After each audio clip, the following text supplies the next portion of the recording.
what a beautiful gathering here on this Wednesday evening for us who are seeking to come to know our Lord Jesus, on to draw close to our Lord Jesus.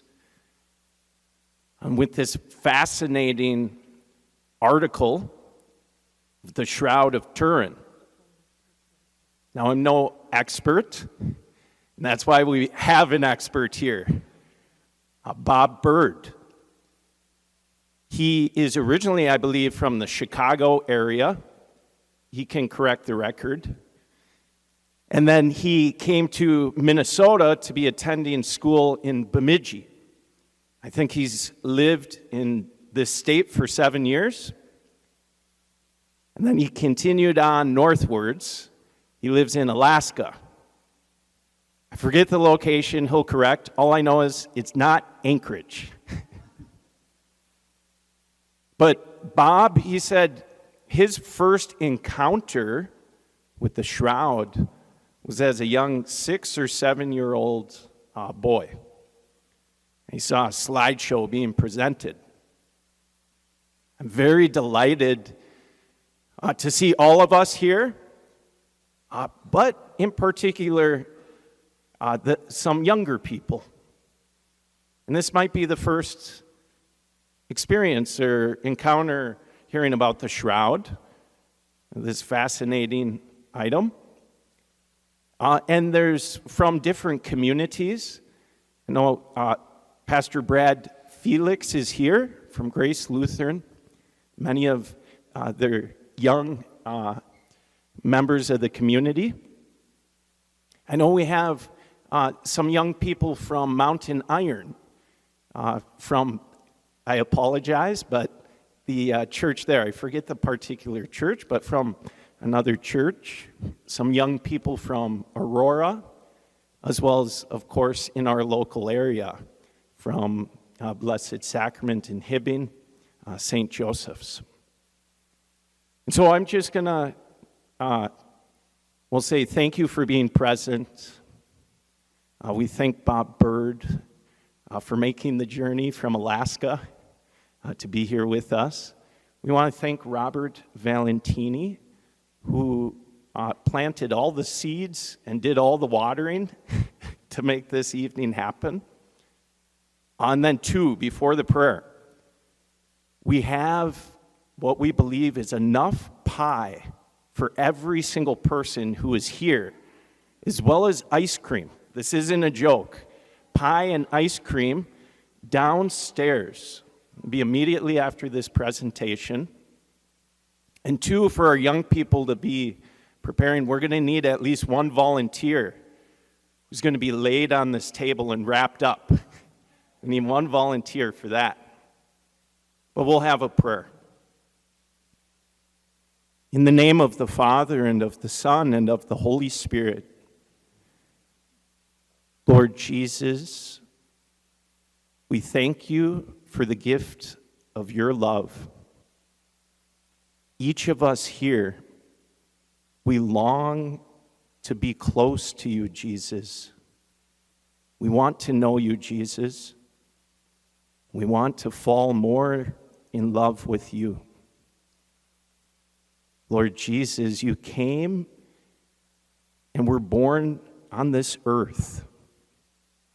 You were held in the arms of your mother Mary, wrapped in swaddling clothes.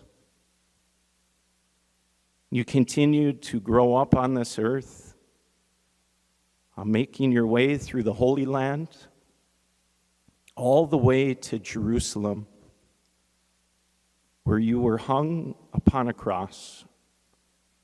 You died for our sake. Taken down from that cross, again you were held by your mother. And you were wrapped in a shroud and laid in the tomb. We want to know you more, Jesus. We want to love you more. We believe in your power that you are the Son of God, that you rose from the dead, that you opened the way to paradise. And so we ask you, bless Bob, our presenter. Just have our ears, minds open to come to encounter you in a new way this evening. Jesus, we make this prayer in your name. Amen. Father, Son, Holy Spirit, amen. So we welcome forward Bob, and we can give him a warm welcome.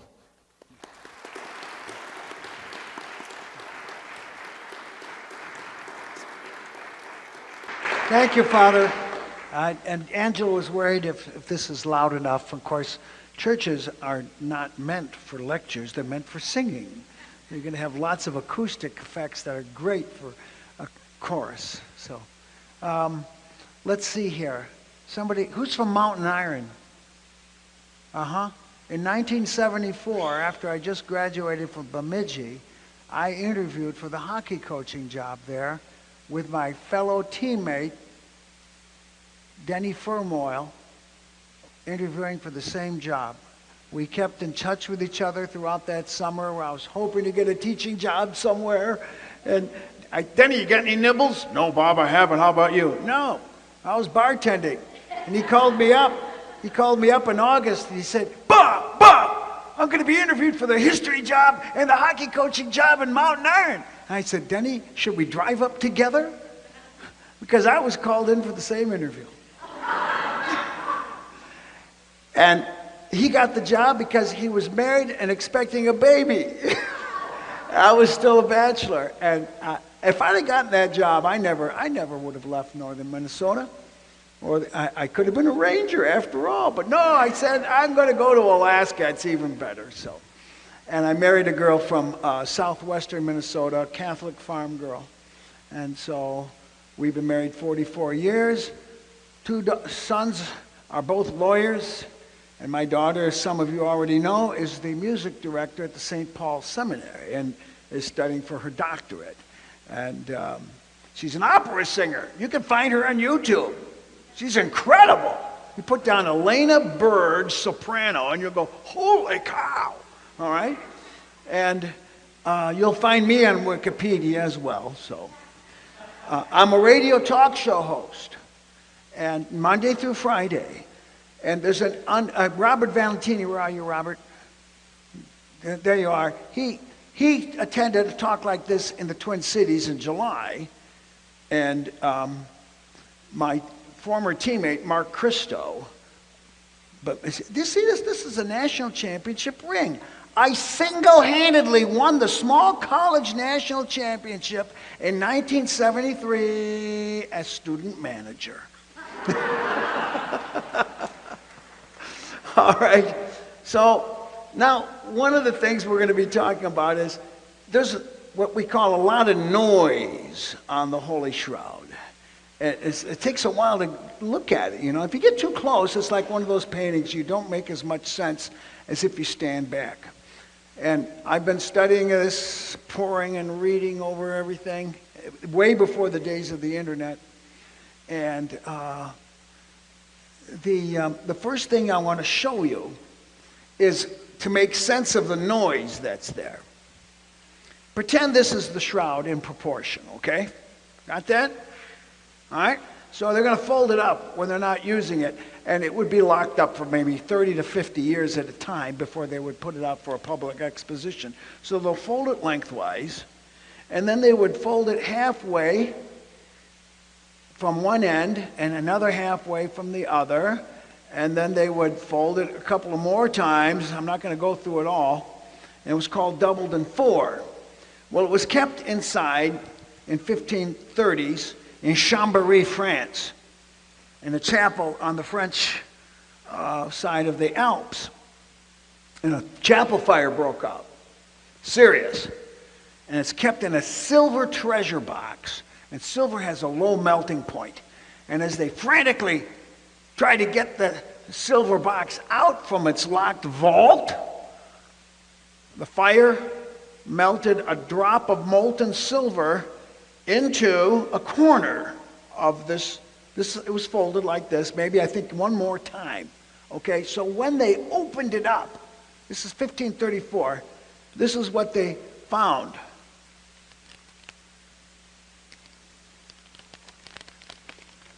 See that?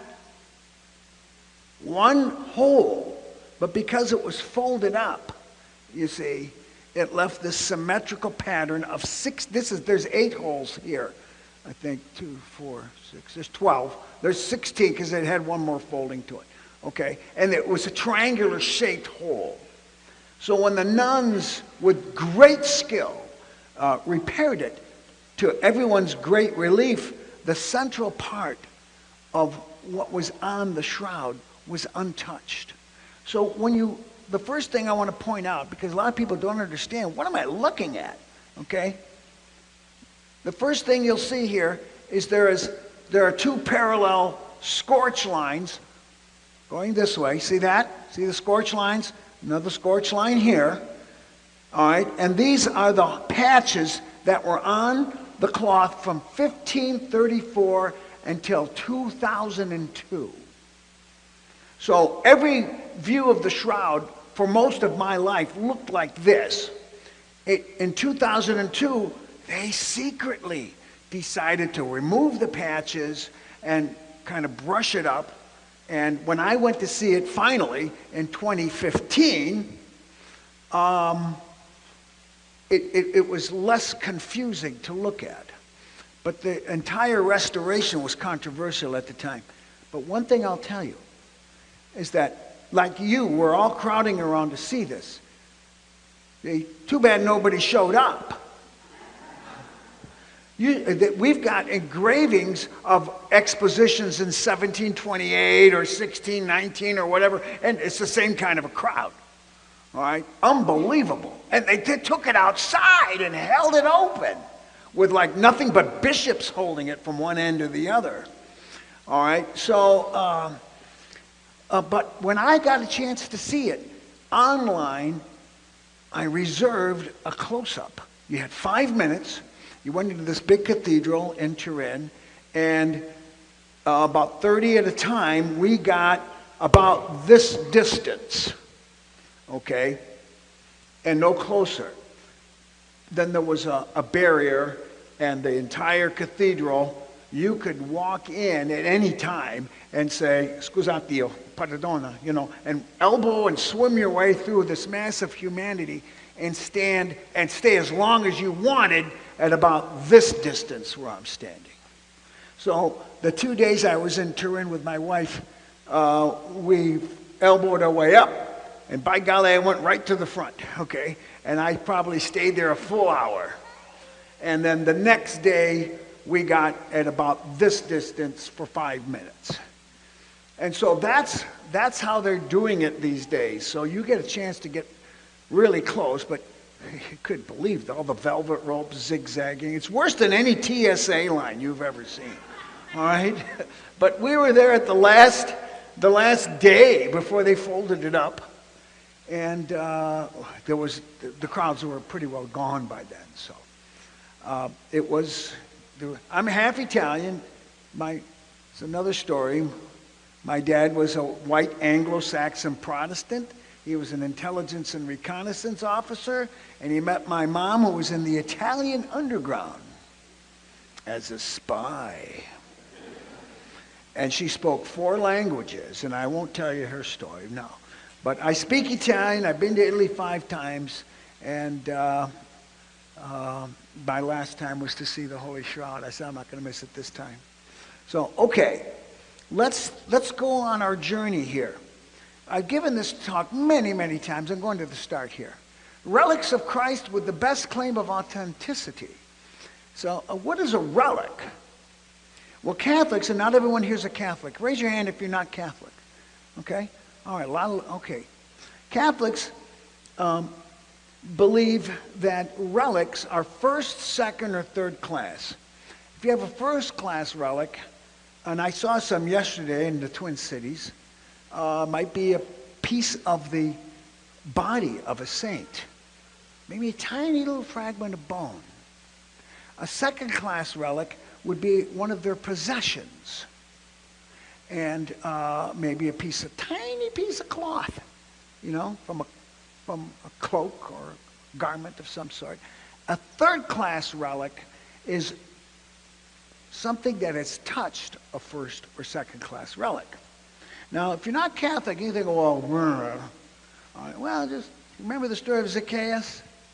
No, it wasn't Zacchaeus. Who was the lady with the hemorrhage? If I can just touch his cloak. And Jesus walking through this big crowd said, who touched me? Lord, what are you talking about? This crowd? Lots of people have touched you. No, somebody touched me. And this lady, I'm sorry, it was me. Yeah, she was cured of her hemorrhage. Just by touching his cloak. I don't put limits on God. So I think most Christians understand that. And so if he wants us to use relics, I'm going to show you a third-class relic here that is a big deal. It's exciting. All right? All right, so we're going to look at not only just this. This is the greatest of all the relics, the greatest. By the way, aside from the burn marks, all right, you might want to look at this. That's the first thing I noticed when I walked in. I said, holy cow, what have they done? See, this big, there's a backing cloth behind the real linen cloth, all right, to reinforce it, all right? So that's why there's still a different color here, but that's a backing cloth, okay? And then if you look over here, there's a big chunk missing, and there's some chunks missing here, all right? What are they there for?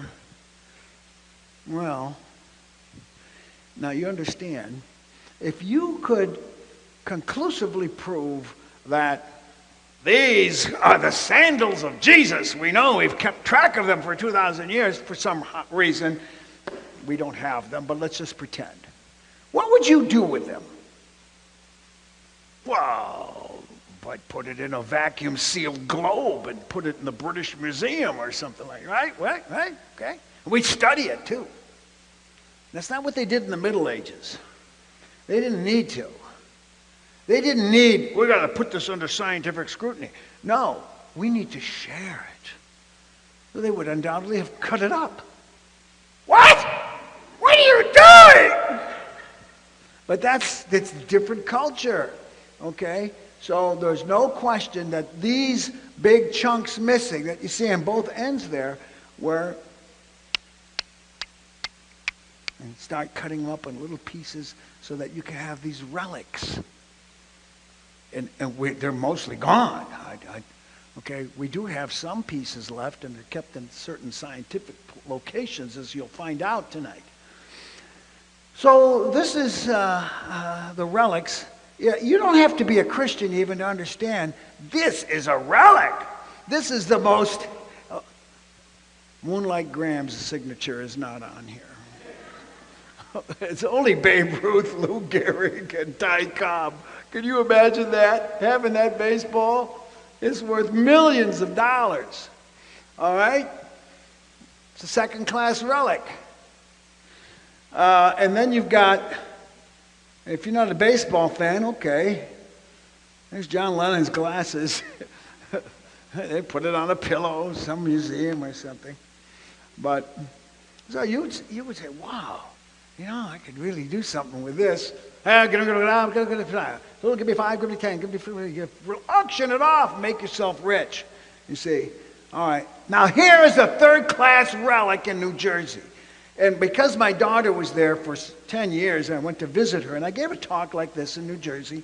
And somebody came up to me at the end and said, do you know what's at that Benedictine monastery? I said, no. Well, you better go find out. I said, okay. It's sitting there in this back of this church. It's a beautiful church. And you're looking at a copy of the Holy Shroud that was made in 1620. Now, just last week, I emailed the Mother Superior of this monastery, and I said, I want to get my facts straight. Help me out. And she confirmed them. So here's the deal. a very rich Italian noblewoman who had given lots of money for chapels and cathedrals and from Florence. And people knew about the shroud back then, but they couldn't see it. To even go from Florence to Turin, which would be, 175 miles, you just don't do that. All right? And it's only going to be out every 50 to 75 years for public viewing, you understand. But everybody knew about it. So she asked permission to have an artist paint the shroud. Now, if you look carefully at this slide, you'll see it is so sad. They don't even have the patches correctly, but they've got them. It gives you an idea, okay, because the fire that had damaged the shroud by this time was almost 100 years in the past, about 90 years in the past. And if you look at what Jesus looks like, it makes you laugh, because anybody who thinks that this is a painting doesn't know what they are talking about. And this is somebody who painted it only so people would have some idea of what it looked like. But, she said, per favore, e bisogna per questo Sidone toccato l'altro. Would you please have this cloth touch the real one? And they gave her permission. So they laid this painted replica onto the real shroud. And it touched it. I don't know, they left it on for hours to make it a third-class relic. And when they pulled it away, where the stab wound is, here, and here, there was real blood. And it was tested in 1988, not 1620, when this replica was made. And it is real blood, and it is type AB, the same blood type that you find here and here on the Sudarium. Don't pass up a third-class relic if you ever have a chance. And I sat in front of that thing for 2 hours. And God is alive and at work for us right now, in the middle of the mess that we are in. Now, it's in the Bible. It's in the Bible. This one's really familiar, but Galatians 3:1 is not, and you're going to like that one here in a minute. But here it is, Gospel of John. You know what happened. Mary Magdalene said, "I've seen the Lord, he's risen." And Peter and John go peeling off to go check the tomb out. And John is faster, right? And he gets there first, but he does not enter. He gives pride of place to Peter. And Peter stops, and he's catching up, and he's going in. Whoa. So the next thing is, as we read it, he entered the tomb and saw the linen cloths. Cloth, it's plural, lying there. The cloth that had been wrapped around Jesus' head was rolled up, lying separate from, oh no, wait a minute, it may not even be talking about this one, because he said the linen cloths were lying there. The cloth that had been around Jesus' head was rolled up, lying separate from the linen and cloths. This is linen. He's referring to, yet I'm getting to this, you'll see it at the end of the presentation, okay? There may have been this incredible other third cloth. And the hints are there. But in any case, the cloth that had been around Jesus' head was rolled up, lying separate from the linen cloths. Then the other disciple who had reached the tomb first, meaning John, he's talking about himself, also went in. And he saw and believed. Now, you're not going to... Wait a minute, this body's been stolen. Yeah, that's the presumption. What made them believe? Just because there are cloths lying there? How many of you saw the excellent, though fiction, movie called Risen? risen.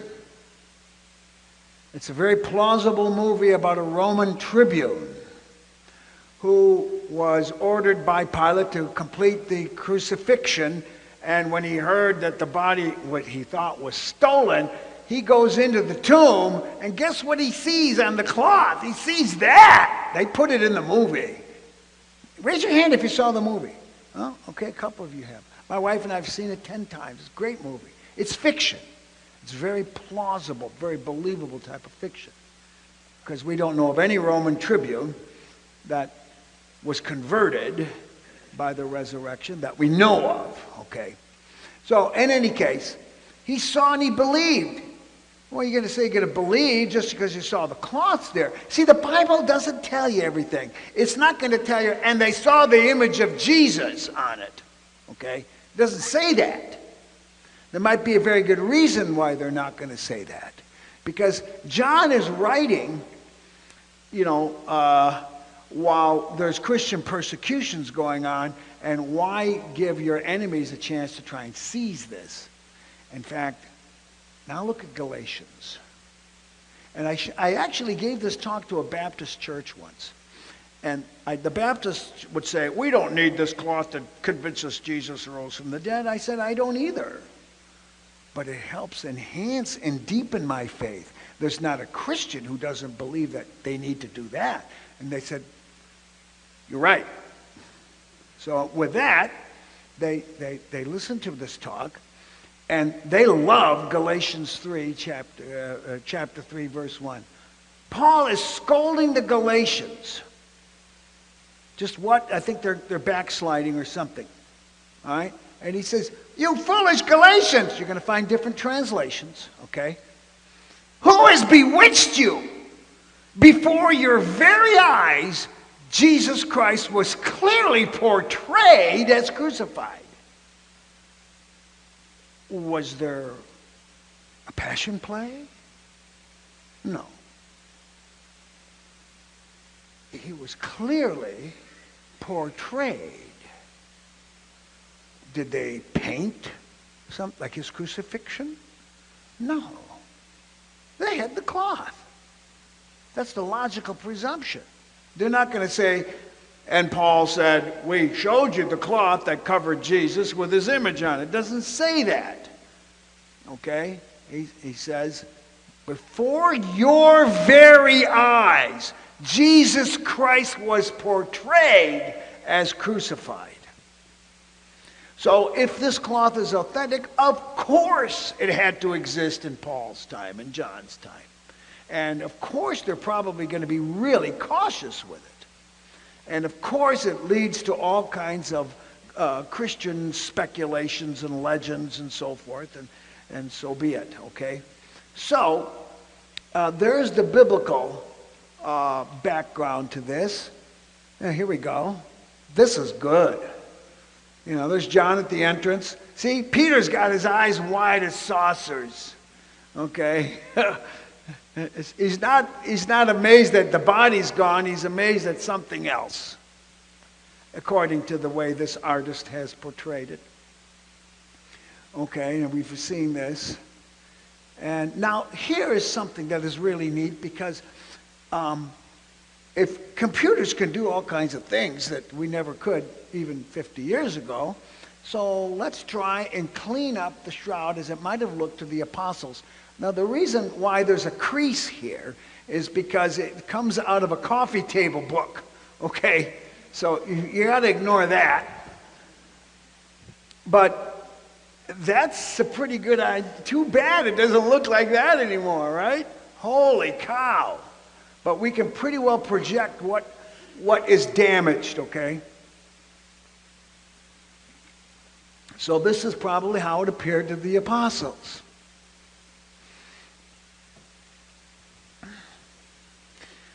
And this is what we've got here with all the mess on it. Here, if you want to try, this is what it looks like now. This is what it looked like when I was there in 2010. As you can see that the patches are gone. They put a new backing cloth on it. I think it's silk. So you're not looking at a patch here. These are the holes. All right, and so there's a white backing cloth. Now, you've got to pay very close attention to these holes here. They're called the L holes. And let's look at them over here, because the L holes are going to help us determine the authenticity of the shroud. Here are the L holes here. But you'll also notice when you get up close, there's other little holes that are associated. There's 4 holes, 1, 2, 3, L, 1, 2, 3, L. See, it was folded lengthwise, got that? And then it was doubled over, so here, but see, it didn't quite make a full penetration here. Got that? Here's the L hole here, but 1, 2, 3, and then tiny little hole there. And then 1, 2, 3, and a little bit of a smoldering there. They are totally different event. Whatever caused them, we can guess. But that's all we can do. But they were there long before these 16 triangular-shaped holes were caused by the Chambéry, France fire in 1532. I've said 1532 and I've said 1534. The fire occurred in 32 and it was patched by 1534, I believe. All right? So, let's go to the next slide here. Now, here, so you can understand what your orientation is here. Most of you have probably seen the face of Jesus here by now. And you can also see that he's got his arms, and this looks to be his right hand over the left, but it's not. It's not. Because, you understand, if you smeared me with paint, and I put my left hand over, right?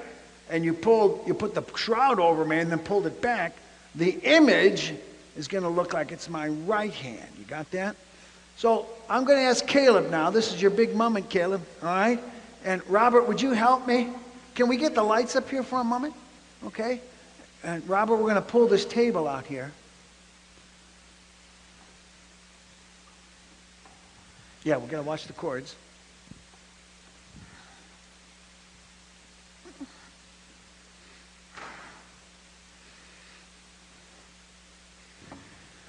This is a 15-foot linen cloth that I purchased this summer. I figured this is going to be a really good way to demonstrate basically what you're seeing here. Okay, we embalm people today, and cremation, of course. You want to take your shoes off? Are they off? Yeah, you can take them off, all right? And make sure I get it right here. All right, come on up.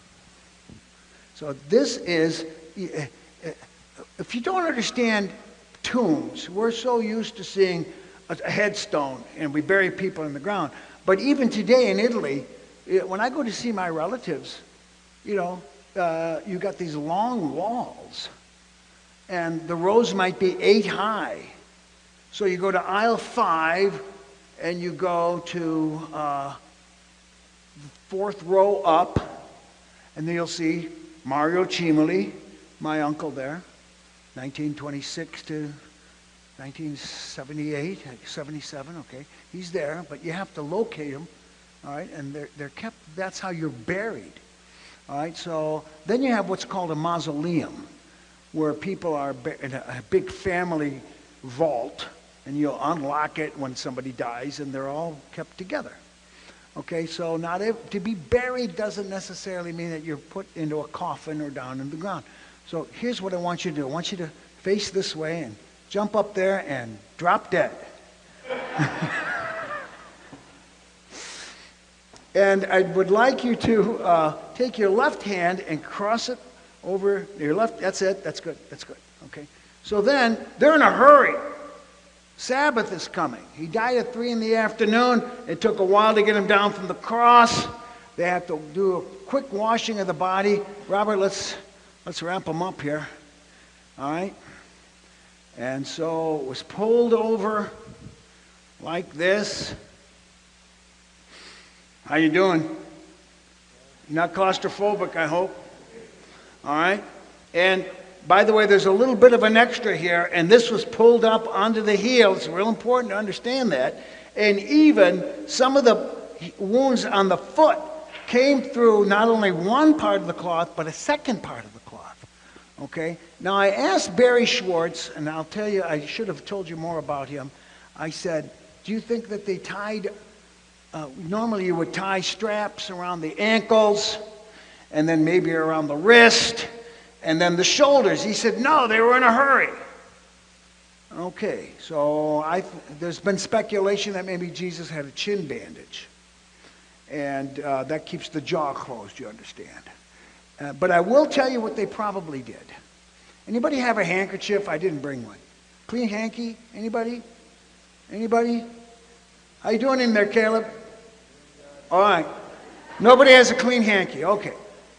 So, this is a lens cleaner. It's not nearly big enough. All right. So I want you to imagine a handkerchief that is made out of the world's most expensive cloth. It's called Byssus. We're going to investigate Byssus. B-Y-S-S-U-S, thank you. All right. Kings in Egypt, when they were wrapped and mummified, had placed over their face a beautiful cloth to honor the king or the pharaoh. And it was a tradition all over. It was placed on top. It was placed on top. Now, don't forget that. Don't forget that. It was the last piece of royal dignity for a king. All right? Now, with that in mind, thank you for that. It's just exactly what I was hoping for. All right? In the meantime, now, Caleb, the problem is, if you're going to rise from the dead, we think you have to pass through this cloth, but we're going to have to pull it back for you to let you. All right, let's give him a hand. Thank you, Caleb.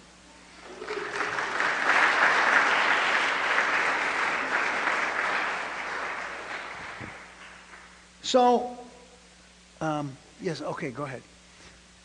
So that's how come we have both the back and the front of Jesus, you see.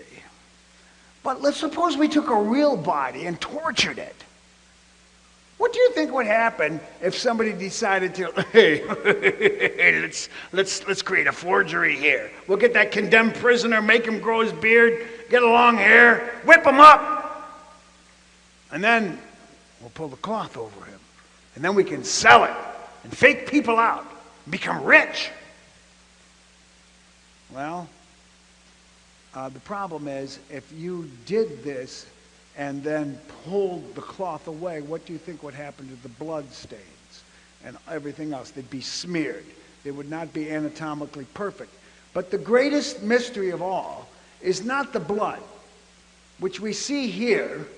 We see here, which we're going to discuss that because that's very prominent. Oh, Jesus was crucified in the wrist. No, he wasn't. And he wasn't crucified in the wrist.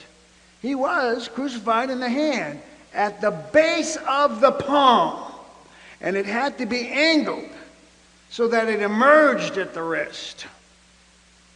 I'll show you some crucifixes that actually have this right. I've seen some great crucifixes that, based on the shroud, have actually put the nail right in the wrist. But it's not quite right. It emerged at the wrist. The Romans knew this grisly work, and they knew what would work and what wouldn't work. And they had to make sure, because you really don't understand what crucifixion is, probably. You don't die from shock or loss of blood so much as you die by asphyxiation. So if you've ever been to a chin-up bar and jumped up and hung yourself from there, if you hold yourself just suspended like that, you're going to have trouble breathing because your diaphragm is stretched. Okay, so when a person is crucified, they've got to breathe after a while.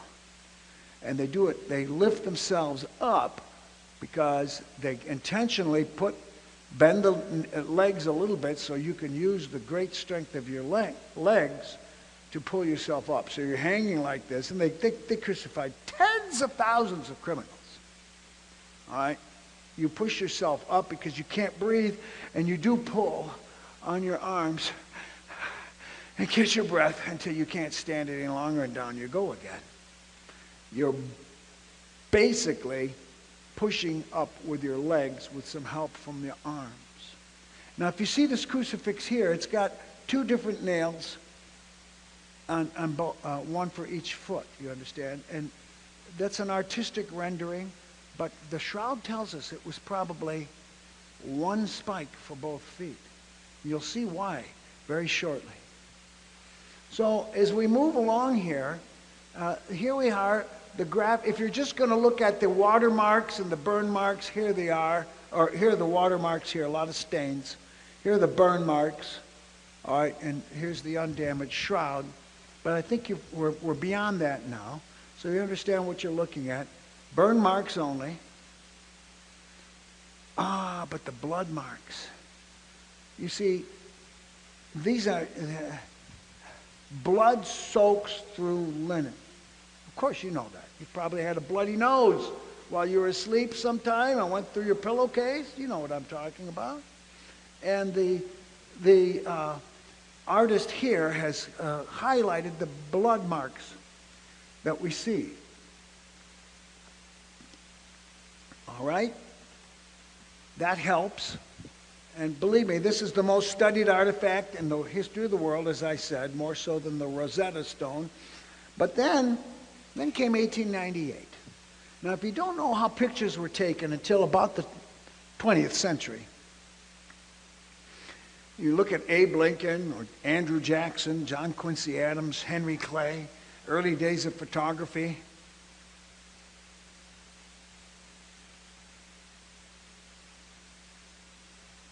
They've got to stare at that camera for maybe 30 to 45 seconds. All right? And if they blink their eyes, look at some of those old photographs, their eyes look glassy. Well, people are weird. No, you got to blink.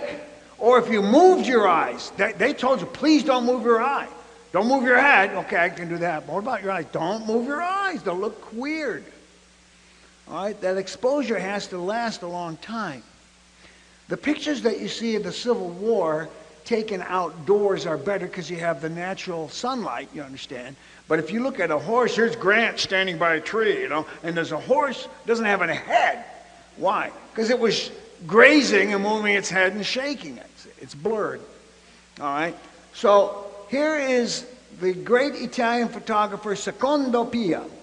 And when they had the shroud open for public viewing in 1898, the King of Italy had, I think, a baptism in the family. Let's photograph it. And so he did.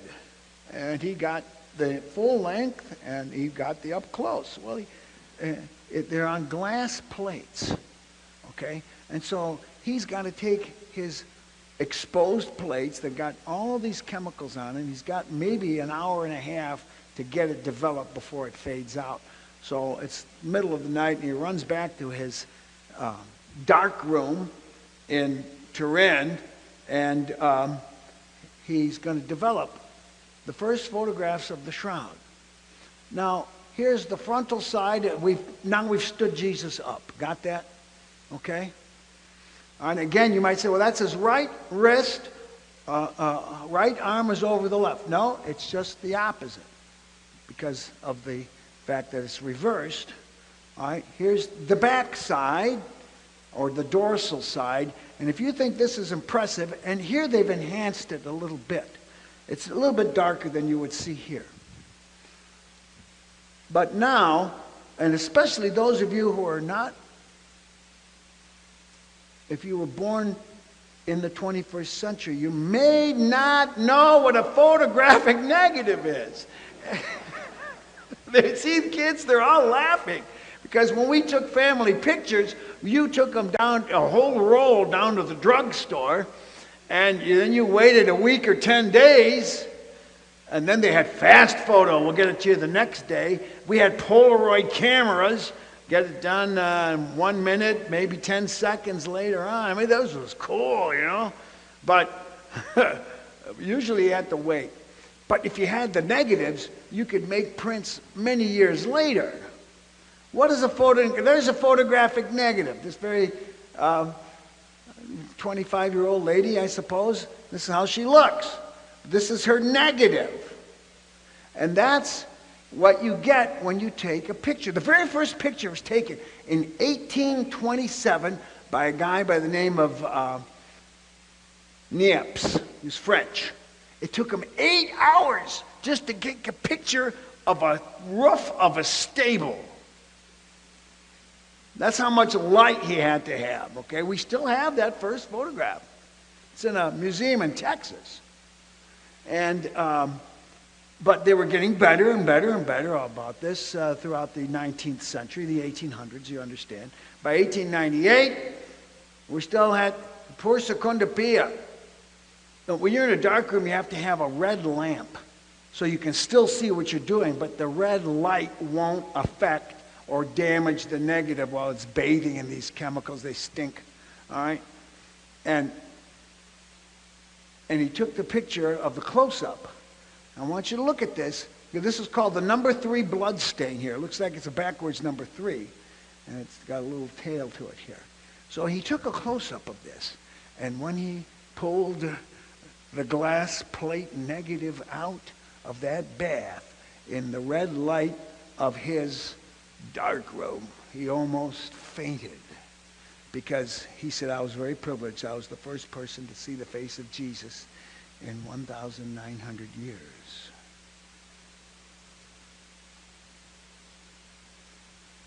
Notice now the number 3 blood stain is correctly oriented.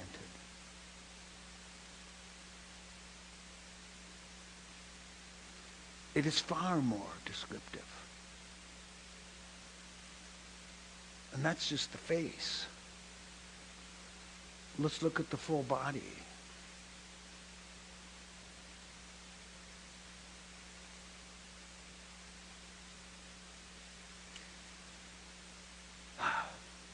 Jesus has a slightly forked beard. He's got a broken nose. He's got puncture wounds all over his scalp. His shoulder, his chest is hyperinflated from struggling against asphyxiation. We also know that you can see post-mortem bleeding here, but also pre-mortem, which post means blood flow that comes after the body is dead from gravity. And then you've also got here, though, certain flows on his forearms, which are very instructive. You don't see thumbs here. That's because when a person is crucified, it hits a median nerve and pulls the thumb inside of the palm. And you don't see thumbs here. His knee is badly bruised. Catholics believe he fell 3 times, maybe more. He may have taken a face plant because he did not carry the cross like you see in most artwork. He carried a cross beam, but like a railroad tie, like this. And so when it's heavy enough, nobody would have been able to carry a full cross. And when he fell, he didn't have anything to catch his fall except his knee or his face. All right? As bad as this is, when we look at the dorsal side, we see even more. Here we can see that Jesus has been whipped 125 times by 2 men of unequal height. And we even know, that's from the crisscross pattern and the angle. We also know that one was on the backhand and the other one was on the forehand, and as a result, the backhander didn't take as heavy a blow on him as the one with the forehand.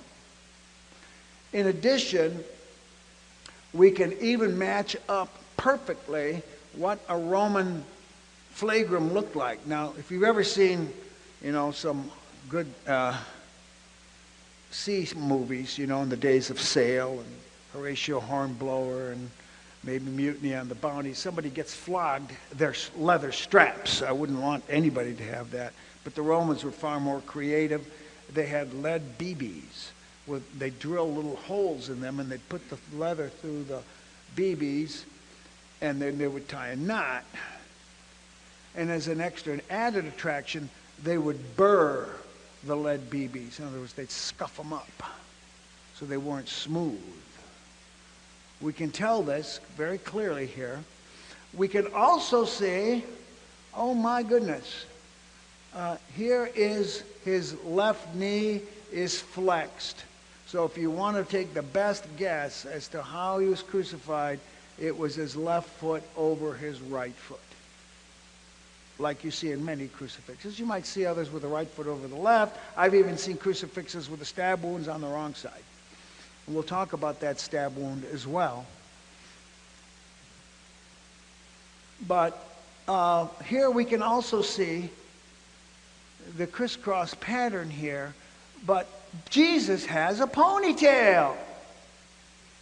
It's tied behind him here. And then we can see this. This is the back of his head. It's not the top. We actually do not have the top of his head. I speculated, and I'm Barry Schwartz. Let me tell you now about Barry Schwartz. Barry Schwartz is the Jewish photographer who had been contracted by the CIA to take photographs of atomic tests. And he was invited to be the official photographer of the 1978 research project organized by the U.S. Air Force Academy's John Jackson. He was a physicist, and he and his friend Eric Jumper put together this team of Jet Propulsion Laboratory, National Aeronautics and Space Administration, Italian Academy of Sciences, French Academy of Criminology. All of these people were put together to study the shroud for 5 days around the clock. You'll see some of the pictures here. Barry Schwartz is the world's best overall expert. When I say overall, because some people are really expert on hematology, which is blood. Others are experts on syndenology, which is cloths. Others are experts on photography. Others are experts on human anatomy. Others are experts on carbon dating, okay? There's too much. There's too much to keep track of. But Barry Schwartz, and Robert will tell you this, you can call him up and he will talk to you for 90 minutes. I've had him on my radio show 5 or 6 times. The biggest crowd he ever spoke to was in the UK. 10,000 people. And they were Muslims. But not all Muslims agree with each other. These are Muslims who believe in Jesus. Go figure it out. And Schwartz said, here I am, a Jewish photographer talking to a Muslim crowd of 10,000 people and about a Christian relic. Shalom, which means peace. All right? So, but there's much this tells us. We can see the abrasion on his shoulders, meaning that he was carrying something very heavy on them. Here's where we start seeing the crisscross patterns. We can see post-mortem blood on the small of his back, right here. All right? Then we see his buttocks, and it's very important. His buttocks is not flat. It's not flat. If you had somebody, and this was a glass ceiling, and they laid down on glass, their buttocks would be flat. We can see the knee here is bent. We can see that the scourging went down the thighs, all the way down to the ankles, for Pete's sake. And then look at the sole of his feet here. And this foot is sort of pigeon-toed. Okay? Here's the ponytail. And the crown was not what you think it is, because we're also used to seeing Jesus carrying a full cross. We're also used to seeing a circlet. What Jesus wore was a helmet made out of thorns, but as an extra insult, because at this part of the cloth, let me tell you what the criminologists have done. They've gone up there with 3M tape, And they've stuck it here and see what's going to be under a microscope. So let's suppose somebody said, I didn't commit that murder. I was 100 miles away. Well, on their shirt might be the pollen of a plant that was in the victim's hotel room. You follow me? Pollens are invisible. It's what makes you sneeze. All right? And so that can convict somebody. You've got the same pollen of the magnolia plant that was in the victim's hotel room. You see, and there's no magnolia plants or anywhere else found, whatever, So they have found pollens here of thistles. Thistles, lots of pollens. And they're a thistle that's only found around Jerusalem. So you know how the Romans crowned kings with a wreath? So aside from the crown of thorns, as a mockery, the thistles would not have done much puncturing. But it would have been another mockery, so you would have a green wreath over them, see? All of this is proof on proof on proof on proof. This is not a contrived artifice of some really super intelligent, clever person. It's certainly not a painting. Now, the most important thing now of the shroud is this. We know these are blood stains, all right?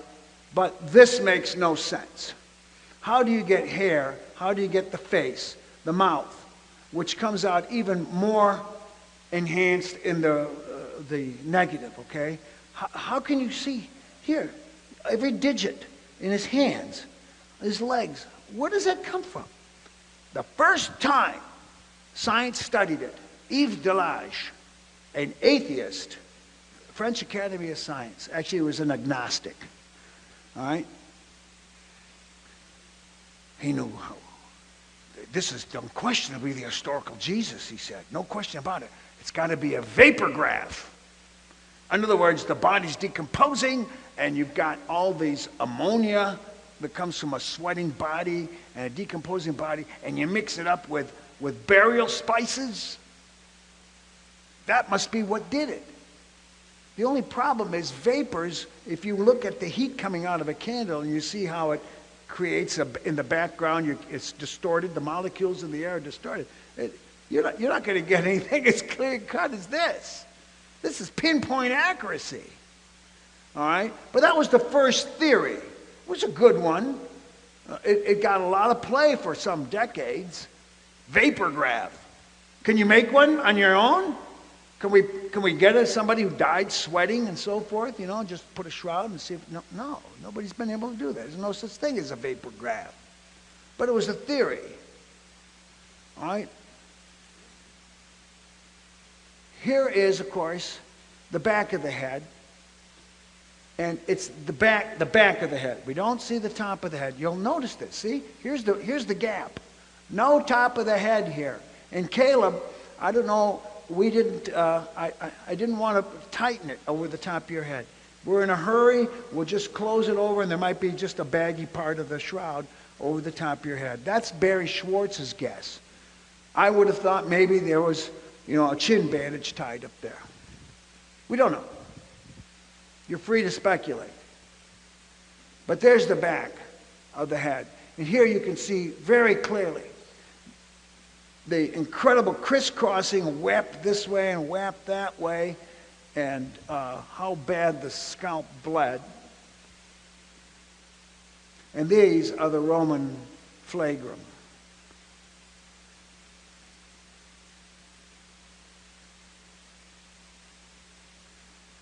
And they match. You can take these things right out of a museum and put them right up to the shroud, put them right here, and you'll see the BBs matching here. You can see it really well here and here.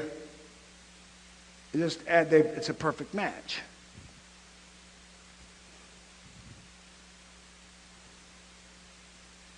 Now, In 1978, thanks to John Jackson and Eric Jumper from the Air Force Academy on their own, the taxpayers didn't pay for this, and they put together this team.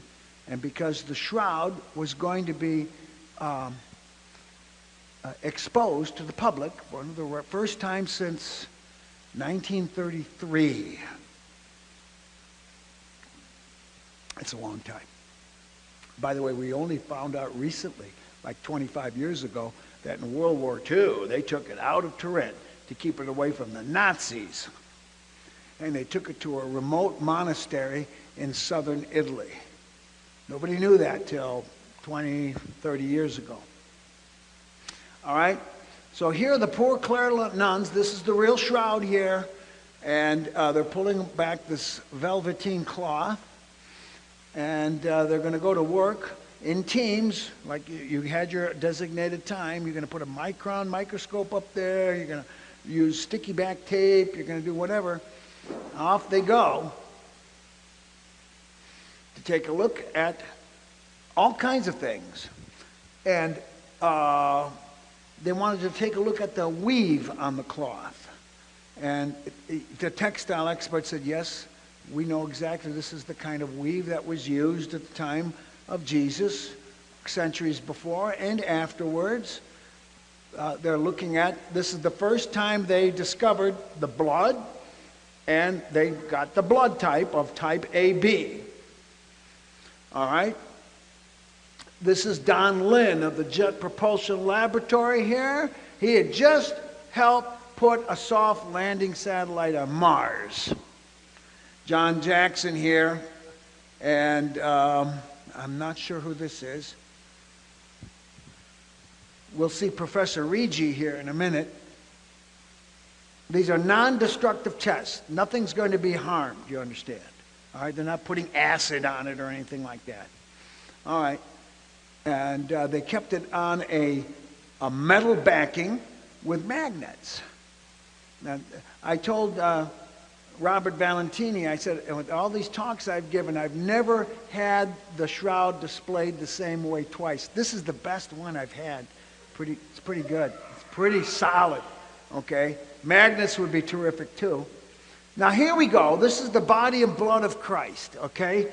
This is a photograph of the tip of the nose where we get the darkest image of his body. And this is his blood. 2,000 years old. One of the scientists said, it's way too red for 2,000 years. You all know that blood will turn brown when it's on linen, correct? Unless, you know what bilirubin is. Bilirubin is a type of red blood cell that when a body is under stress and torture, it makes the blood redder than it would seem to normally be. And that, with that, scientists, I guess that takes care of that question. But now take a look at this. Anybody who tells you the Shroud of Turin is a painting, tell them you got a lot of homework to do, sonny. All right? All right? Now you can take chalk, you can take even dust. They've tried this with dust, and to try to make a ghostly image like this. You can do it. But then you can see it's chalk and you can see it's dust. If we took that replica in New Jersey, you can see the paint on it or whatever they used. This is superficiality. This is a thread of linen, all right? And this is a tiny fibril. Look at these fibrils in there. It hardly goes below 1 or 2 fibrils deep. And it's not a scorch, because scorches show up under ultraviolet light. But when they put ultraviolet light only, if these were ultraviolet lights or turned off all the lights in here, you would see the scorches here. You wouldn't see the body image. It's not a scorch. So nobody heated up a life-size statue and then put the cloth over it. This is all airtight stuff. And then there's this. The VP8 image analysis was done so that you could look at Mars and really have a very good look at how high are those mountains, how deep are those valleys on Mars. You have to take a picture of it. Well, apparently, if you take a picture of yourself and put it under this VP8 thing, you are going to get a very distorted picture. But when you take a picture of the shroud, you get a perfect contour here. In other words, encoded on this shroud, and it's even on this replica.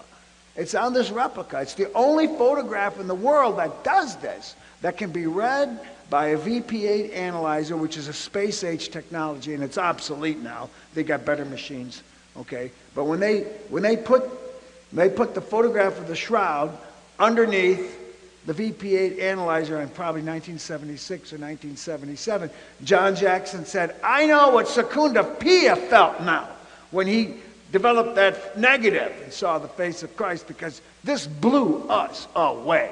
And this, more than anything, is what prompted John Jackson to try to get this scientific team together. Now, well, let's give it the carbon-14 test. Carbon dating. I can't give you anything other than a shallow explanation, and that is carbon decomposes at a known rate, and so you can date something like Ramses II mummy. And it fits perfectly with 1300 BC at the time of Moses. What's that? Well, this was the press. I didn't hear you, man. Oh, the face, yes. These guys look like they swallowed a sour mouse. All right? And this guy is from the British Museum. This guy's from Switzerland. And I'm not sure, but here's their conclusions. 1260 to 1390. And so we went, wow, looks like it isn't the burial shroud of Jesus. Now, when this came out, I was really looking forward to their results at the time. And when it came out, I had only one reaction. This doesn't make sense. You can't have all these other things confirm and reconfirm and double confirm, triple confirm, and so forth, and have this, all right? Something's wrong here. Something's bad wrong. And there were all kinds of theories that came out. But there's some terrible things when people worship science instead of God. The actual curator of the shroud, in his press conference, I'm sorry to say, this really can't be the body of Christ's cloth. He actually said that, simply because he took their word for it. They screwed the whole thing up so bad we're going to explore that now. A lot of people thought, well, it's been through all these fires, and fire gives you carbon, and maybe that messed up the carbon dating. We know it's been through fire. Or there's a bioplastic coating on it. There's a sort of sheen on this, and maybe that messed it up. All these theories came out, and then it took 20 years. All right, and here's where you've got to take a look. It's this right here. And you can see what's called the Reyes fragment, R-A-E-S. He was a criminologist, I think, and wanted to get a sample here. I don't know what the reason was, but this was cut out in 1972. And you can actually see it here because this photograph was taken in 1978. All right? So they took their fragment right next to it here. We actually have a video of them cutting it with really careful scissors right here. Well, they blew their own rules. Their rules said we must get 3 samples from 3 different locations. They didn't. Took it from 1 location. Then they said, we promise we will not check on each other. We won't telephone. How's it going in Zurich? What did you find out? Well, we're not going to do that. So we're not influencing each other. It's the same thing you do with juries, you understand. You don't You get all the evidence before you share with others, you understand? They violated that. So what do we have here? Well, this is an important thing here. If you got close enough, you'll see there's a long strip, and it's been sewed back on. John Jackson himself thought that maybe Nicodemus ripped this off to start tying Jesus' ankle and shoulders and secure him that way. But that's just a theory. Here, though, you can see this is expertly sewn down to prevent fraying. But this is where they took fragments out for relic purposes. So this entire cloth attachment here, parallel, is a mystery. We don't know. It certainly looks to be part of the same cloth. Except, here's what happened. Because this is the Reyes fragment here. They took their samples right next to it. They got 1390 to 1260, and then came Joe Marino and Sue Benford. They are looking at the shroud on a flat screen in their Columbus, Ohio home. And they picked up something that nobody did. They said, wait a minute, the weave is different at this part of the shroud. Now you can see it.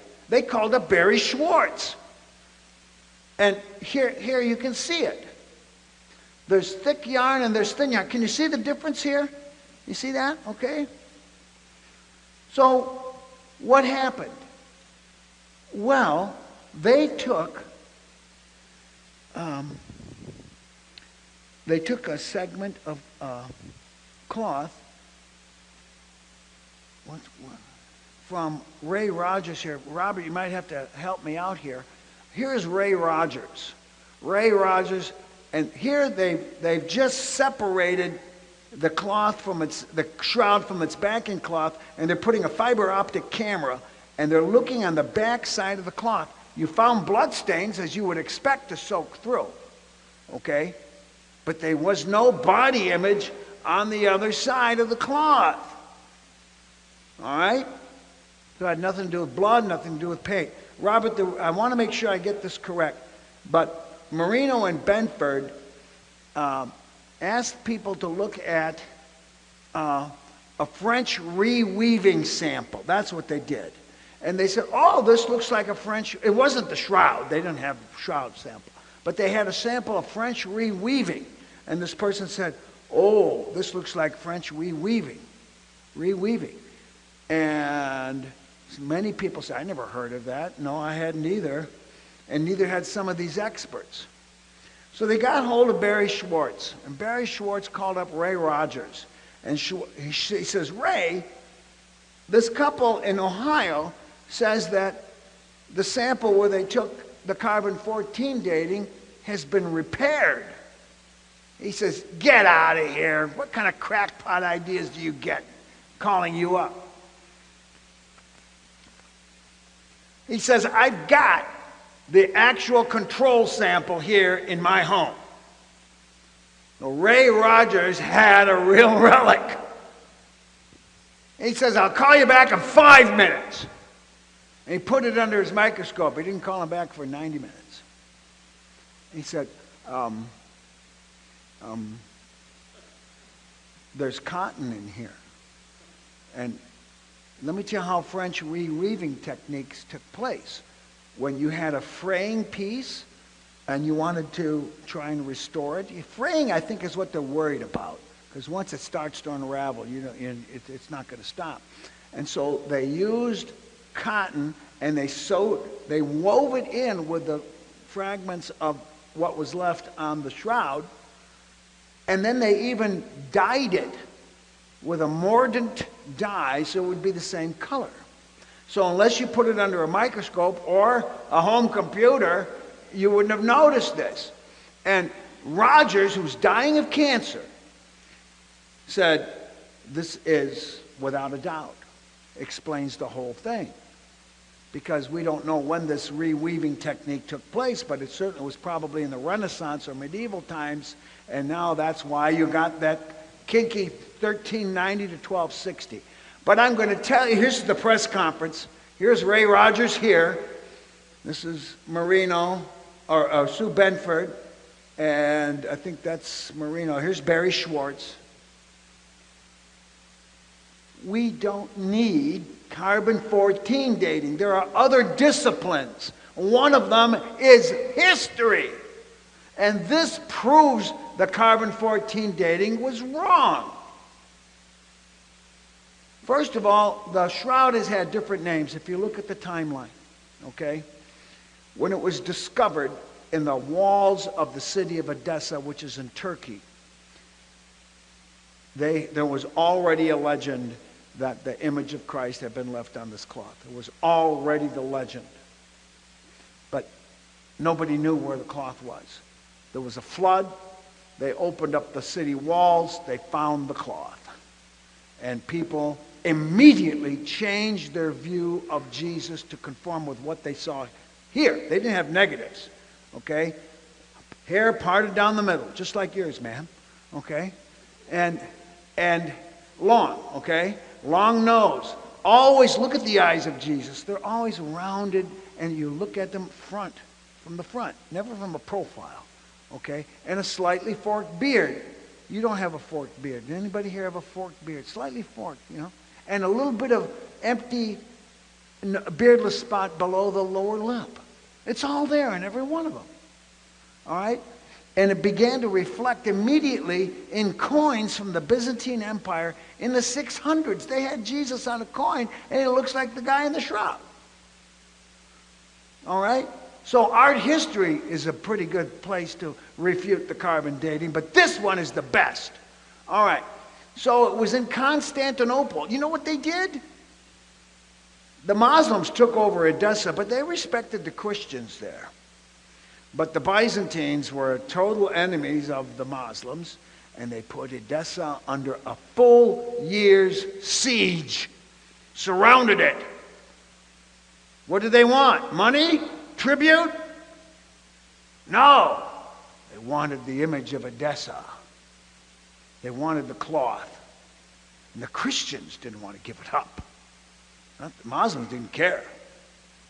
They went on for negotiations, and the terms were generous. You give us this cloth, and Edessa will never be put under siege eternally. Perpetual. They took the cloth, and it went back to Constantinople with great parade.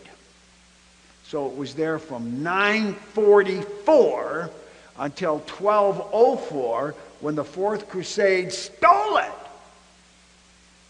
Good thing they did, but it was still an unjust thing to do. Good thing the Byzantines took it out of Edessa. All right? They had it then for 350 years. And there it was called the Holy Mandilion, which means in Greek, I guess, the Holy Towel. All right? So this guy from Hungary saw it. And he cartooned it. Now, this is Joseph of Arimathea and Nicodemus, and this is an angel overseeing their work. They're anointing the body. All right? Of course, he's putting a halo on Jesus and Nicodemus and the angel and Joseph of Arimathea. But notice, look at the hands. Notice there's no thumbs. This is the shroud. And he's writing back, oh, when I took my great vacation to Constantinople, I saw the burial shroud of Christ. Here's what it looked like. It's the first letter known in history in the Hungarian language. It's like Dante, the first to write in modern Italian with his Divine Comedies, and Luther writing the Bible in German, okay? This is the first Hungarian language. Not in Latin, it's not in Greek, it's in Hungarian. All right, but the next panel is the real kick. All right? Here are the three women, Mary Magdalene and Mary Cleopas, and there was one other. Yes, and they've got the burial ointment. See this? And the angel says, you know the story, Why do you look for the living among the dead? He is not here.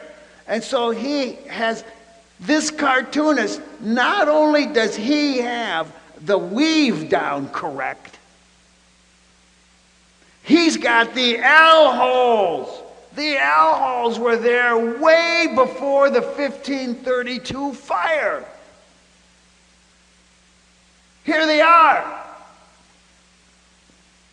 Here are the L holes. He's got them there. You've got to take a look at that if you can't see it from in back.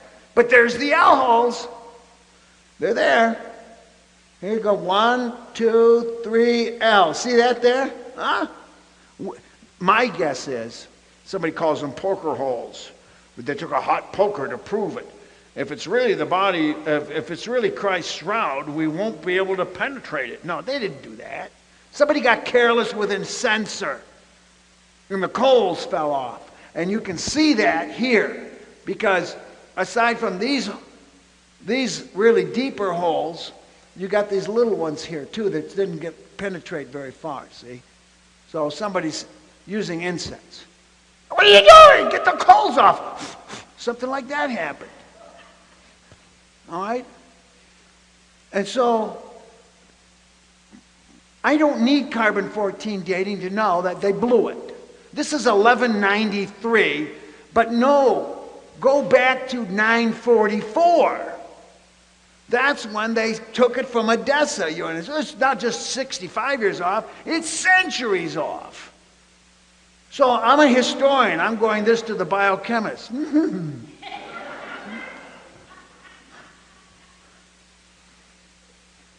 So look here, the burn holes here. This is before the 1532 fire. Look at this. There they are. This is 1516, and it's at the Church of Saint-Germain in Belgium. And this guy's got it right, doesn't he? But what a lousy copy. What's the best they could do? L holes. All right. Is the shroud what we hope it to be? Well, it's not a painting. It's not a scorch. We got the biblical record. We got the historical record. We got the STURP. That stands for the Shroud of Turin Research Project of 1978. That's space age. All right? We got the STURP analysis. And then, we haven't even touched a forensic pathologist, you know. I've seen 2 different morticians. Yes, this person has suffered, and he's looking at negative. This person has suffered contusions on the knee, and he's been whipped terribly, and he got it all down. These guys are legal experts, you know. So you got the medical analysis, you got the textile analysis, which fits, and you got the pollen analysis. All right? Well, what's up against it? The carbon-14 dating, which we now is... What are you waiting for? Think about it. He's talking to us. He is the Word of God. For you Lutherans, we believe the Word of God comes to us from more than just the Bible. All right? And he's talking to us right now. Look at me. Look what I did for you. Look at the cost of your sin, stupid. Look what I had to do. And you wonder if was it a fairy tale? Was it a conspiracy to put together all these things that match the Old Testament predictions? It's to be fulfilled by the apostles later. You've heard these theories. You know what I'm talking about. This is it, man. I mean, it's space age. And yes, many scientists have been converted. Don Lynn, the guy from the Jet Propulsion Laboratory, he said, you look at what this person went through, and then you look at his face. The two just don't go together. Because that face has a serenity and a nobility to it. It's instantly seen. But beyond that, if you look at all the paintings of Christ and the saints, they're never, all right? And they're neutral. In fact, what they are solemn. Now, solemn fits for sad and happy occasions, doesn't it? Marriage is solemn. Graduation is solemn. At least they used to be. But funerals are solemn. And so you look at, artists are correctly communicating to us that our redemption is solemn. And of course, 3D computer enhancement tells us an awful lot. And I can tell you flat out, here's the Pope looking at it in 1980, all right? And this is considered the best anatomically perfect crucifix based on the Shroud, the latest discoveries. And you look at it carefully. And you don't see the right arm of Christ extended.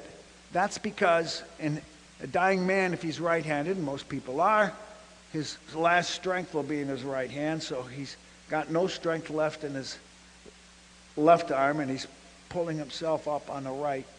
So it's crooked, and we know it was crooked because of the blood flow on his forearm, and bowing his head, he gave up his spirit. So his head is down. They don't put the crown of thorns here because it was, I don't know, maybe it was taken off. Notice the number 3 blood stain there? Look at that. All right? And Christ was probably naked. We have always given him the dignity of a loincloth. We look at the bruised knee here. Left foot over the right, 1 nail. Okay? Now I want you to look at the famous, up there it says, well, you don't have it there, Father, INRI, INRI, it's Latin, Jesus Nazareno Rex Judeorum, Jesus of Nazareth, King of the Jews, in Latin. But this is written backwards. And it is here in Hebrew, then it is in Greek, and then it is in Latin. But even the Greek and Latin is written backwards because the scribe who probably did it was used to writing right to left. The Greeks and Romans wrote left to right. All right? We've got a fragment of this. That's why this guy put it there. It's in Rome. You've got more relics of Christ than you can imagine, which we're going to get into. All right? But I want to show you here because it's got, there's his wound here. You don't see it well. This is in Italy, by the way, this particular crucifix. But this next one I'm kind of proud of because it's in Palmer, Alaska. And this was done by an Alaskan wood carver.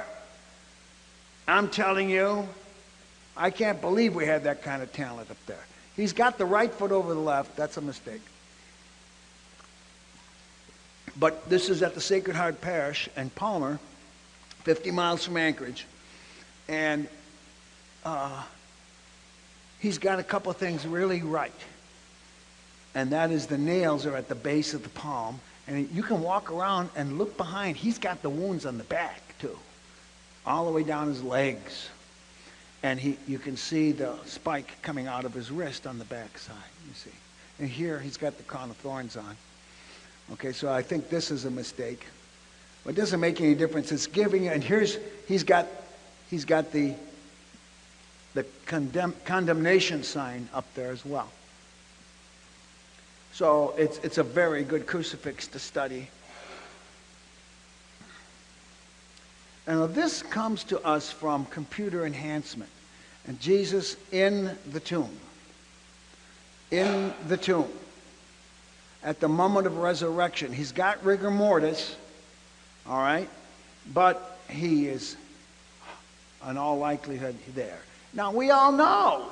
You knew this before you walked in. That he went through a locked door on Sunday morning. So what's a piece of cloth to him? He passed through it. That's why when I look at that negative of Jesus that we saw earlier tonight, that's not the face of a dead man. It's the face of a live man who's about to open his eyes. It's just way too alive. And it is the scientists who tell us a burst of thermonuclear energy, just like that. And you've seen many renditions of the Roman soldiers flinching back from the tomb and light coming through. I mean, that goes back, that tradition goes back. This simply just checks it out for us. Now I'm going to take you down to another mystery. All right? And here's the sudarium. And the sudarium, which we've already found in the Bible, in the Gospel of John, here, you can see the arm here is really tight, okay? So what probably happened, because this is a very complicated thing, but if I was to have a much smaller cloth and I was here, they would bring it around part way and then they'd run into the arm until they detached the arm. Got it? So they doubled it back. So you've got part of the cloth coming over and then they doubled it back. Then they have to take the nail out of the right arm and then they wrap it around his entire head. So you've got different layers of blood and bodily, I think it's lymph, okay? But he was bleeding through his nose, and because the tear ducts are connected to the nasal cavity, he's probably bleeding through his eye sockets. So when you look at the sudarium, here, this is the real sudarium. No, this is a replica, okay, because there's lights on it. But this...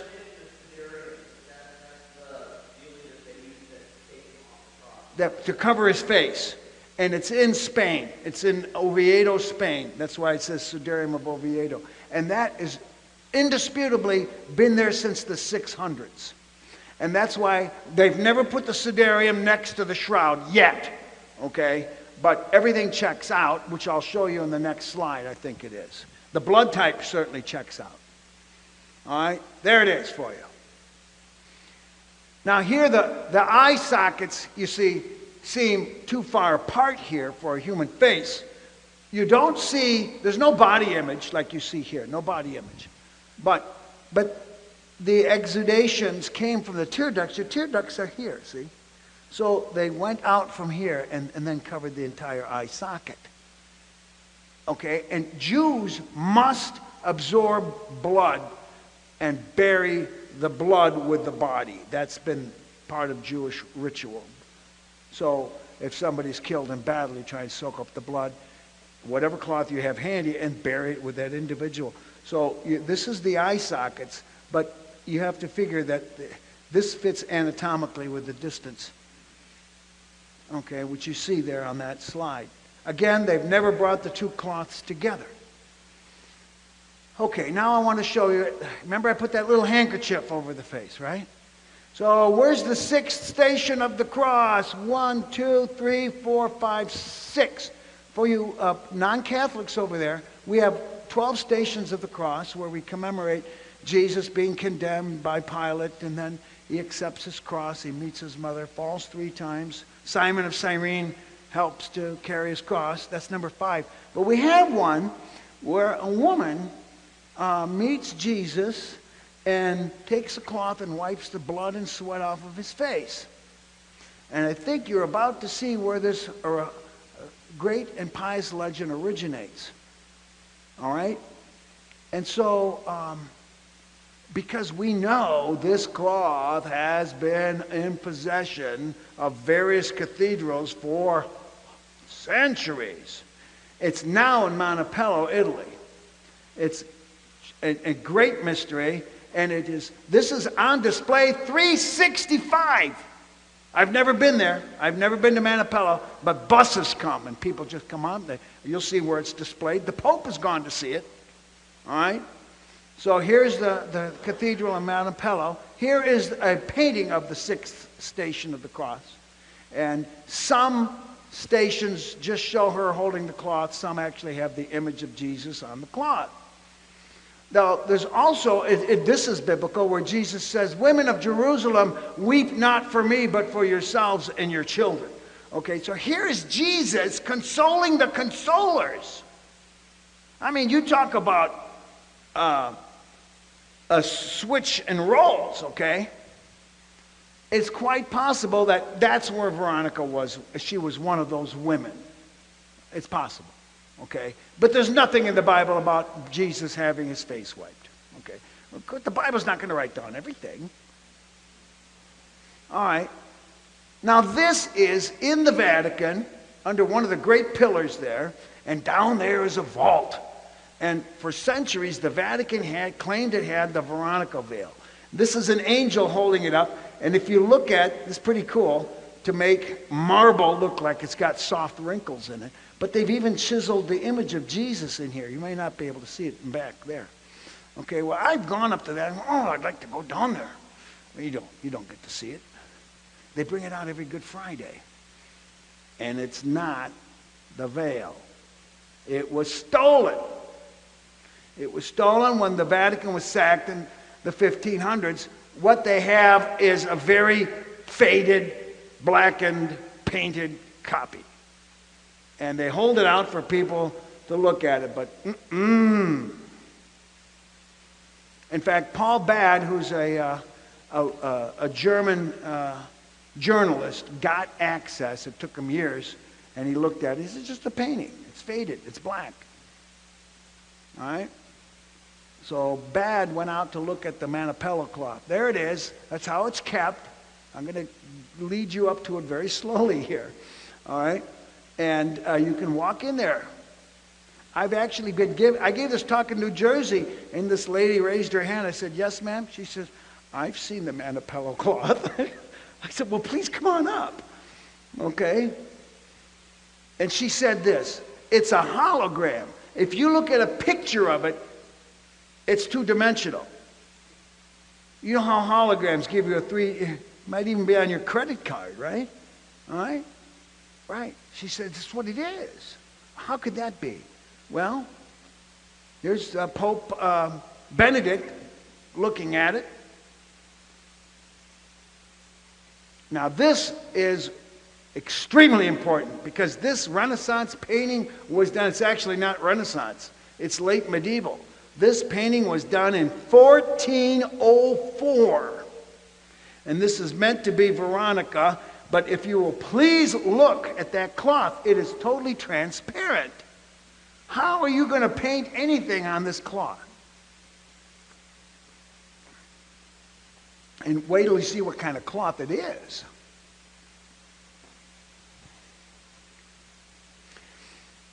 There are the eyes. It's like if you etched the face of Christ on a pane of glass and you can look at it both sides. No painting does that.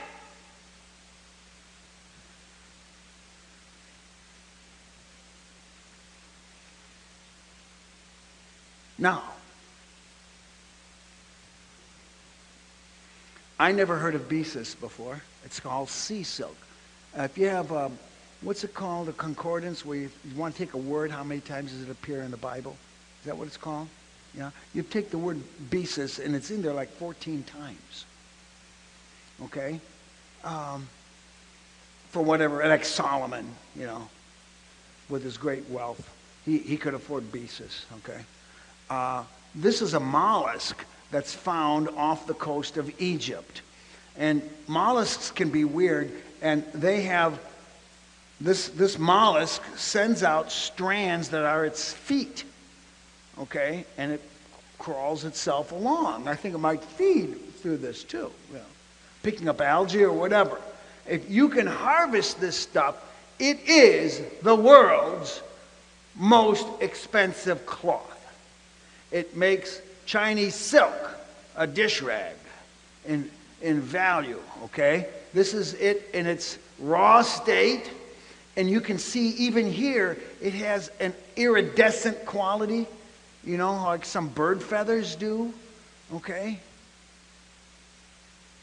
So can you spin this? Yeah, I guess you can. This is a bishop's glove made out of Beesus. It's very old.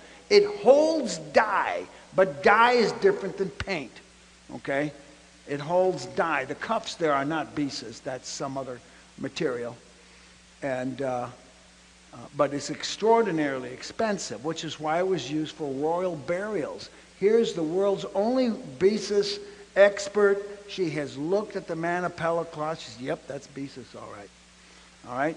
And she lives in Sardinia, which is off the coast of Italy. It's a big island there. Hopefully somebody else is going to be a Beesus expert. And there it is.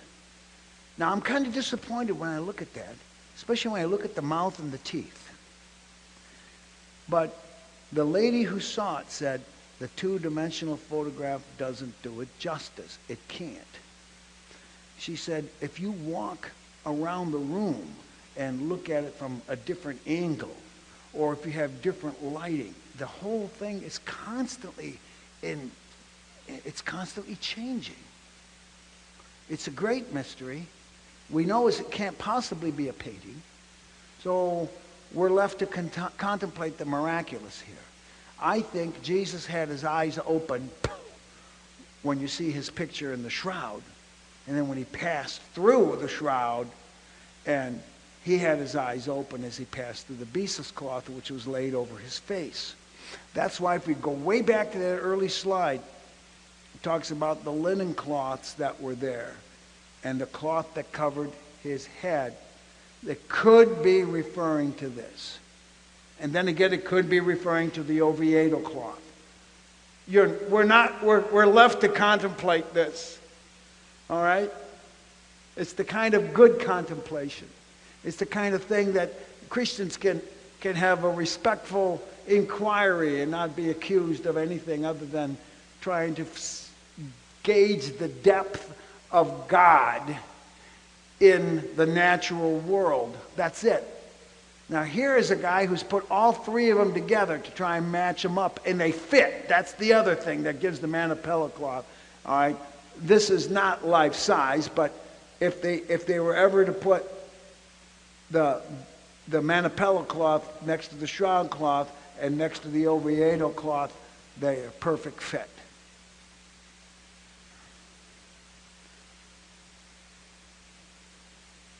Oh, there's other relics. I'm going to zip through them real quickly here because we do think we have the Holy Grail. Forget Indiana Jones or Monty Python. There it is in Valencia, Spain. And if you think maybe it's just a claim, well, here's the deal. They know this is Syrian alabaster, and it's from 50 BC. They didn't do a carbon dating on it, but they know the style. Alabaster is basically soft marble. And if you have a spindle and the ability to start to eat away at a chunk of alabaster, you can polish it and make it concave. And so the actual chalice at the Last Supper was probably just this cup. And it was only later embellished with pearls and rubies and that sort of thing. All right, and here's the Pope saying Mass with it. That's one Pope. Here's the other one. It's got a pretty good pedigree. So you don't have to worry about Sir Galahad or Monty Python. We've probably got the Holy... The word grail means chalice in French. Okay? And here's the titulus crucis, the sign over it. They've only got part of it. Again, probably they cut it up and shared it. But we can make out a lot that's written on there. All right? And that's how it would look in Hebrew, Greek, and Latin.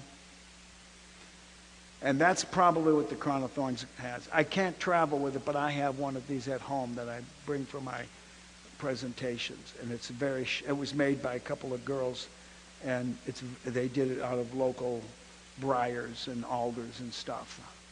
And it's very shocking. But you remember when the cathedral burned in Notre Dame? The first thing I wondered, oh no, the Crown of Thorns.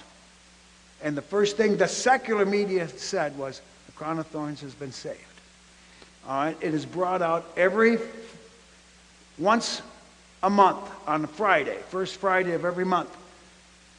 It's kept inside this glass tube. You can't see it very well, but in all likelihood, that was the base. That was the base of the crown, you understand. And whoever designed this sort of thing with a satanic glee, used this is what we have in Paris. And it was brought to King Louis IX sometime in the 1200s from Crusaders. Now beyond that, well, how do we know the Crusaders didn't, we don't. Okay? So you're free to speculate. So there it is in Notre Dame. And this is the tunic of Trier, which it's been repaired a lot. But there's that has a pretty good claim. All right? So, there we go. Now we can go with full lights if you want to. And I'll take any questions.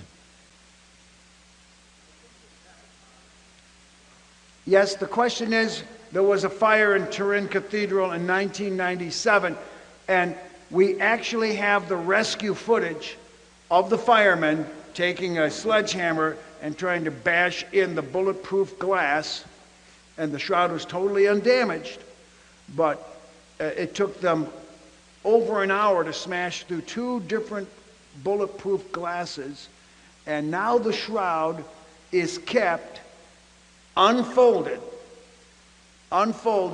in a frame in inert argon gas so that it doesn't yellow the linen any further. But there was a firebomb dropped on it in 1972. Somebody climbed up to the skylight and dropped it straight down on the altar, and again it burned the altar cloths, but it did not damage the shroud.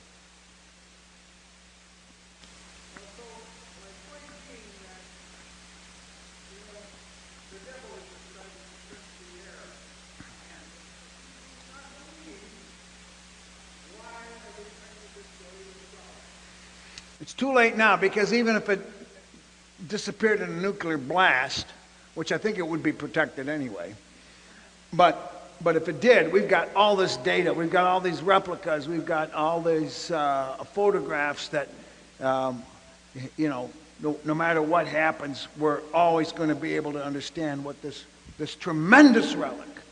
You can't look at this alone without being moved. Because God is talking to us through this cloth. He's telling us the cost of our sins and what he went through for us. Any other questions? You want to come on up and look at the shroud some more now that you've learned a little bit more about it. So please feel free to. Okay. Thank you.